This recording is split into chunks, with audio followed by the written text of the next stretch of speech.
Okay, 5A girls hoops. Let's see here. Your top 4 seeds: Lutheran, Green Mountain, Montrose, and Windsor.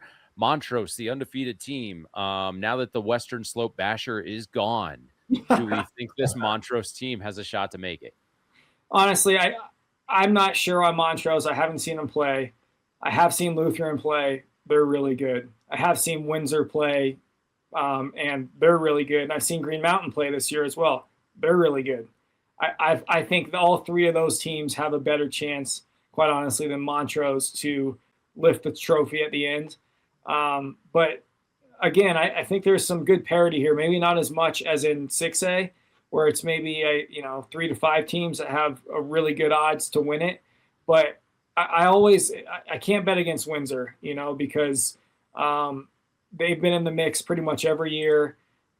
Just they run a really tight program up there. They seem to always reload too. Obviously, you got an ex-college coach running your program.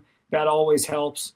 So if I was a betting man, I would say that the Windsor Wizards and Karen Nichols, head coach Karen Nichols, they're going to be in the Final Four, if not the championship. Lutheran, though, I live in Parker, so of course I'm biased towards them. I think they got a good chance to make a great run too, and potentially meet the Wizards it would be the Final Four that they meet in. So, and then Green Mountain, I think they're going to make the championship. They got shooters, they got athleticism. They're going to be a really tough team to beat come Coliseum time. Also, Air Academy, don't count them out as well down south. So the one thing I'll say about Montrose is you have Macy Oberg and Maggie Legg, two outstanding players. Both hit their 1,000th career point mark this year. They became just the 3rd and 4th player in program history to do that. Lily Nelson is a solid point guard who does a lot of the gritty stuff really, really well. And then Landry Johnson is a freshman who's actually come on and taken on a little bit of the scoring responsibility when teams are finding ways to shut down Macy and Maggie. And I think Montrose is a little bit more of a well-rounded team than they might be getting credit for. Over the course of 23 games, I think it's tough to win them all. I just think it is. So I don't think that's anything that should be discounted. I don't think Air Academy has the pieces around a Kinley Asp to maybe make that run that they did last year to the state championship game. So I'm really curious to see about what that grade 8 matchup would look like with Montrose and Air Academy, where Montrose probably has a little bit more depth. Air Academy may have the best player on the floor, but that would be a fun game for me to watch. So yeah, no Tatiana Brown right this year for Air Academy. Obviously, that's a difference maker. You don't have that post presence, but you name drop the Montrose girls. I'm going to kind of put on for Kinley Asp here. I've seen her play a number of times. She torched my poor daughter's summer league team a bunch of times in the tournament. She is one of the best scorers in the state. She has been for 4 years. She's averaging 25 a game. If you have a player who can take over a game like that, you better be ready. And I see those two teams meeting in the grade 8. And I think it's going to be fireworks because I'd be interested to see how they guard Asp. Do you double her? Do you just make anyone else but her beat you? I think that has to be the game plan, especially when you look at the scoring disparity for the Cadets. You got a couple sophomores averaging 5.8 and 6.3, and then Kinley Asp at 25.2.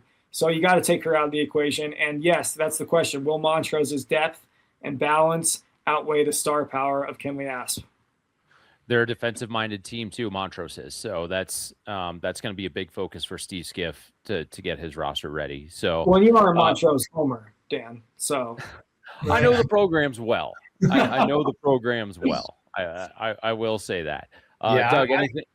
Kyle makes a great point, and I hate to skip ahead to the potential best grade 8 matchups, but we've already been talking about it. Montrose Air Academy is it. I mean, you have the sort of, again, you have that story with the chip on the shoulder of the Western Conference or Western Slope teams coming over.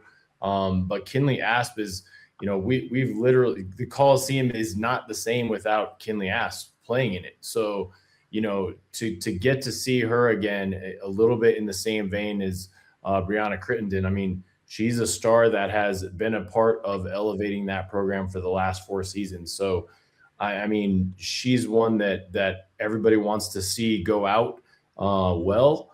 and that matchup kind of represents, you know, the rubber meeting the road to be able to watch her in the semifinals and potentially the finals. Yeah, I think. Go ahead. Yeah. Go ahead. Okay. Quick note on the Windsor Wizards.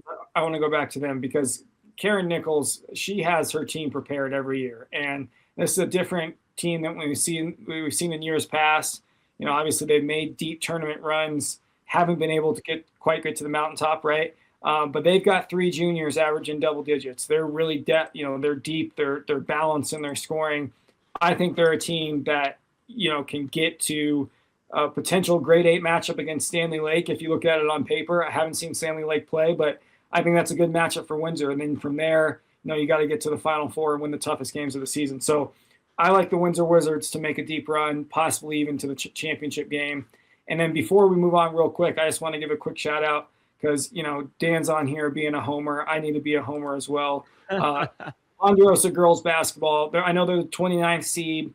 They're playing Greeley Central in the opening round, but this is the first time the Mustangs, where my daughter plays, they made the first time they made the playoffs in 5 seasons.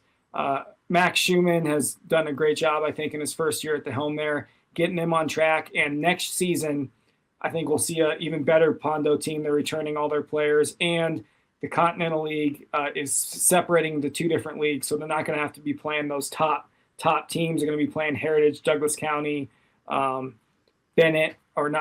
Elizabeth, and it's going to be a much more relatively easy schedule for those Mustangs. So shout out to Ponderosa Mustangs, the number 29 seed. Just had to get that in there. Kyle Newman, you got to have a rooting high school sports. Colorado Sports Writer of the Year. I forgot to mention that in your intro, so might as well throw that out right now.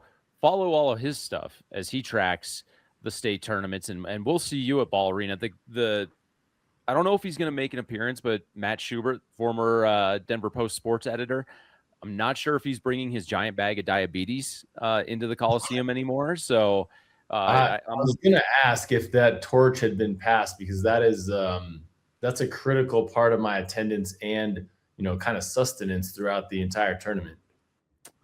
Just go to Costco, get the big. I got a Costco membership, so I may have to take on that role, or at least a portion of it. That's right. I'm not picking up that torch. I boycott the candy bag. It's bad for you. Bring some healthy snacks. Kyle Newman of the Denver Post, thanks for your thoughts, your input, and your time, and looking forward to seeing you at some hoops. Guys, thanks. See you out at the Coliseum.